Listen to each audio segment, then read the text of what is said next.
Olá, olá, olá. Como vai? Estamos aqui mais um conteúdo para os enfermeiros. Meu nome é Márcia Moretti, eu sou enfermeira, doutora pela Faculdade de Medicina da USP. Quero te convidar aqui para acompanhar minhas redes sociais, tanto no Instagram, Facebook como no LinkedIn, e também se inscrever aqui no meu canal do YouTube. Sim, sempre estou entregando conteúdo muito valioso para que o enfermeiro possa se desenvolver. E eu quero hoje falar um pouco aqui, você que está me ouvindo, e se fizer sentido para você, eu gostaria que você, ao final desse vídeo, compartilhasse com algum amigo enfermeiro. O assunto que eu quero abordar aqui, que gera muita dúvida no sentido do entendimento, né, desse fenômeno tão complexo que é a dor crônica. Muitos dos enfermeiros me deparam no meu dia a dia, quanto enfermeira navegadora no hospital, me questionando: Márcia, mas é muito difícil, complicado cuidar, avaliar, né, dar suporte ao paciente com esse perfil. Para que a gente possa entender toda a complexidade que envolve esse fenômeno, é importante a gente se aprofundar um pouquinho na neurofisiologia, até para a gente ter um entendimento claro por que o paciente se comporta assim diante de um quadro de dor crônica. Então, eu convido você mais uma vez a acompanhar no meu Instagram, Facebook, LinkedIn e também se inscrever aqui no meu canal do YouTube, para que você receba as notificações. Sim, toda semana eu estou colocando de 3 a 5 aulas com conteúdo que vai ajudar você, enfermeiro, a contribuir e agregar valor na sua prática clínica, na melhora do seu cuidado ao teu paciente, independente de onde você atua, seja a nível hospitalar, seja a nível ambulatorial, independente da sua especialidade. Bom, então vamos falar um pouco sobre a dor crônica e esse fenômeno tão complexo, não é mesmo? Sim, é porque dia a dia isso está muito presente, muitos enfermeiros com dificuldade de ter esse entendimento. E isso repercute o quê? Quando nós não entendemos, nós provavelmente passamos desapercebido com alguns detalhes que pode, sim, ajudar você no seu raciocínio clínico e, consequentemente, na tomada de decisão. Bom, hoje sabemos que a dor crônica ela está presente, independente da faixa etária, da condição socioeconômica, ela hoje impacta em 2 vezes mais dias de trabalhos perdidos em decorrência da dor crônica, e muitas dessas vezes, 7 vezes mais, interrompe o trabalho consumindo 25% mais dos recursos de saúde. Então, hoje, quando se fala em custos, gastos, né, da saúde, a dor crônica está num cenário de realmente saúde pública, um problema de saúde pública. 30% dos brasileiros, eles têm dor crônica, ou seja, no mesmo local há mais de 6 meses. E muito do que a gente percebe é que a dor crônica, ela só vai ser realmente controlada hoje, as evidências vêm mostrando quando nos preparamos para atuar com programas de reabilitação multidisciplinar, porque o foco nosso do enfermeiro é entender a dor crônica, ajudar o paciente a gerenciar sua dor, a contribuir no controle dessa dor, promover o autocuidado e, consequentemente, facilitar junto, né, da jornada e desse processo de dor crônica para a recuperação do paciente. Veja, eu não estou falando aqui em nenhum momento que esse paciente vai ficar sem dor alguma, até porque a dor crônica, ela não se comporta da mesma maneira que uma dor aguda. Inclusive, já fiz um vídeo aqui no meu canal do YouTube explicando maiores detalhes da dor aguda, mas a dor crônica, ela se comporta de uma maneira diferente. E como ela é tão impactante, porque ela causa, né, um prejuízo negativo na qualidade de vida do paciente, quando eu falo qualidade de vida, eu estou falando de várias áreas, né, físicas, emocionais, psicológicas, espirituais, sociais, financeiras. É disso que eu estou falando. Com certeza você já cuidou de um paciente com dor crônica, ou até mesmo conhece algum ente querido ou um amigo, um colega que tem dor crônica. Você sabe exatamente do que eu estou falando. E muitas das vezes a gente precisa entender essa neuroanatomia e fisiologia da dor crônica para a gente perceber, poxa, agora eu consigo perceber e entender por que o paciente se comporta desse jeito. Lembrando, né, aqui a gente está vendo as vias de transmissão dolorosa. A via de transmissão dolorosa, ela começa a partir de um estímulo, independente do local, né? A nível periférico ou central, mas a nível periférico a gente percebe que quando o paciente ele tem um estímulo doloroso, seja ele qual for, e isso vai se perpetuando, mandando uma transmissão a nível posterior da medula, né? Que vai transmitindo através de mensageiros, neurônios mensageiros, até chegar no sistema nervoso central, no córtex, ele também tem automaticamente, quando entra aqui no corno posterior da medula, um estímulo inibitório descendente. Ao mesmo tempo que transmite o estímulo ascendente, também automaticamente o estímulo descendente, ele também é ativado.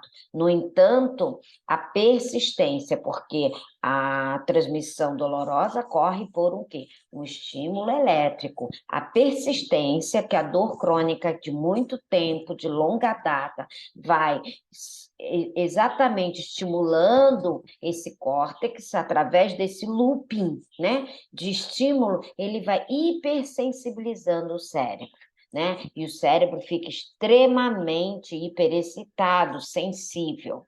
Quando ocorre um desequilíbrio entre essa hiperestimulação e começa a falhar, porque estímulo transmitindo ascendente, estímulo descendente, o descendente, ele começa inibitório, ele começa a falhar. Aí gera o que nós chamamos de sensibilização central. Ou seja, mesmo estímulos menores, que antes não causava dor no paciente, começa a causar o quê? Uma amplificação dolorosa. Isso, em linhas gerais, de maneira bem simples. Isso quer dizer o quê? Que o paciente começa nessa hiperestimulação do sistema nervoso central, afetar várias áreas que se conectam, né, nesse circuito aqui dentro do cérebro. E muitas vezes o paciente entra neste ciclo de dor, que é que se mistura um componente físico, que é a dor, a localização, ele sabe onde é, ele começa a evitar, diminui, limita seus movimentos, né, se isola, né, aí ele normalmente já começa a apresentar um medo, uma ansiedade, uma redução no seu convívio social, altera o humor, dorme mal, acorda com dor, fadigado, né, sem vitalidade, energia, chateado, depressivo. Então, o ciclo de dor crônica acontece isso simplesmente começando com aquela parte que eu mostrei anteriormente. Perceba que a dor ela é uma experiência sensitiva, sistema nervoso periférico central, mas inevitavelmente é uma experiência emocional desagradável, envolve emoções e na maioria das vezes não é agradável. E isso vai impactando diversas áreas da vida do paciente. Isso quer dizer que a origem da dor crônica, geralmente, ela começa, aquele estímulo, pode ser por uma doença musculoesquelética, como, por exemplo, uma artrose, uma discopatia, uma fasciite plantar, uma bursite, uma lombalgia, uma tendinite. Elas geralmente são responsáveis pela maioria das dores crônicas. Então, começa lá atrás com aquele estímulo por uma dessas condições, ou até mesmo por uma condição que nós hoje também nos deparamos frequente da dor crônica, que é a fibromialgia. É uma doença que nós classificamos como uma dor crônica, uma dor nociplástica, uma dor disfuncional. né? É uma síndrome, porque ela compila com uma série de outros sinais e sintomas. Temos as dores crônicas neuropáticas, neurológicas, né? Das dores femininas, de doenças do sistema geniturinário feminino, como endometriose, vaginismo, miomas, que geram dor, e aquela dor vai se perpetuando, doenças autoimunes, como artrite e hipotireoidismo, e outras doenças que vêm muito associadas também. Isso é muito importante a gente entender, que inicia com um processo, geralmente agudo, e ele evolui para uma cronicidade. E a cronicidade gera todo esse impacto. E algo que eu queria chamar muita atenção, que tem a ver com nós, enfermeiros. Feito essa pesquisa através desse blog, perguntando se algum profissional de saúde já lhe disse a doença que está causando essa dor em você, né? Muitos não conhecem o motivo, muitos sentem dor o tempo inteiro e muitos ainda não conseguem ter um alívio adequado, né? Porque muitos insatisfeitos com a valorização de queixa de dor dos profissionais de saúde, né? Isso quer dizer o quê? Que nós, enfermeiros, temos entre outros profissionais de saúde, temos uma responsabilidade, você, quanto enfermeira, de avaliar e valorizar a queixa do seu paciente, extrair o maior número de informações possíveis para que você faça uma boa anamnese, uma excelente avaliação, um registro, né? Muito importante para que o profissional de saúde que está ali da equipe possa analisar, avaliar e atender o paciente nas suas particularidades, respeitando todos os aspectos que essa dor crônica está impactando na vida do paciente. Muitas vezes, na correria do dia a dia, você se depara com situações em que requer certas prioridades, mas nunca deixe de avaliar o seu paciente em relação à dor de forma sistematizada, dentro do escopo teu de trabalho, da sua dinâmica da sua instituição, da sua unidade de trabalho. Se você tem pacientes diretamente em que você presta assistência, é uma obrigação sua como profissional, até ética, de avaliar a dor do paciente com dor crônica. Nós, enfermeiros, temos um papel muito importante na avaliação de dor crônica, porque quando nós avaliamos, nós identificamos aonde essa dor está impactando mais.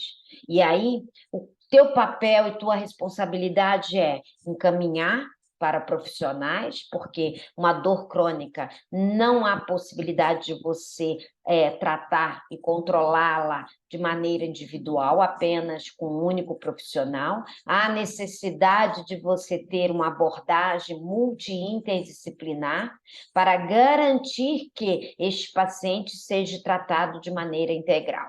O que eu falo sempre para os meus pacientes com dor crônica é que eu não trato a dor crônica, eu não cuido de pessoas com dor crônica, eu cuido de pessoas, né? Não cuido só da dor, eu cuido de pessoas com dores. E aí isso muda completamente a minha lente da maneira de eu enxergar esse paciente.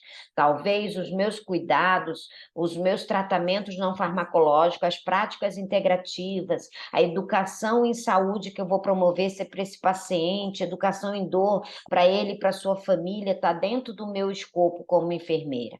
Mas se eu não valorizo, se eu negligencio uma avaliação de dor, né? Eu subestimo a dor do outro, provavelmente eu não vou conseguir atender esse paciente com excelência. E isso pode muito comprometer a qualidade do cuidado que você presta aos seus clientes, aos seus pacientes. Então, é muito importante você estar atento e entender que é esperado, sim, que um paciente de dor crônica tenha dor 24 horas. E que mesmo diante, né, da queixa de dor, ele pode, sim, estar no telefone, ele pode estar vendo uma televisão, lendo um livro, falando no WhatsApp, tá? Porque a dor, ela se comporta dessa forma. Então, não subestime a dor do outro, respeite a dor do outro e entenda o que está acontecendo com o seu paciente para que você possa, né, evitar rótulos, julgamentos, né, precoces, sem saber exatamente e que não vai agregar muito no seu cuidado. Então, fica aqui minha dica. Um beijo, acompanhe aqui meu Instagram, meu Facebook, meu LinkedIn e assine aqui o canal do YouTube e compartilhe essa aula que pode ser um gatilho para você refletir sobre o seu cuidado com o paciente com dor crônica.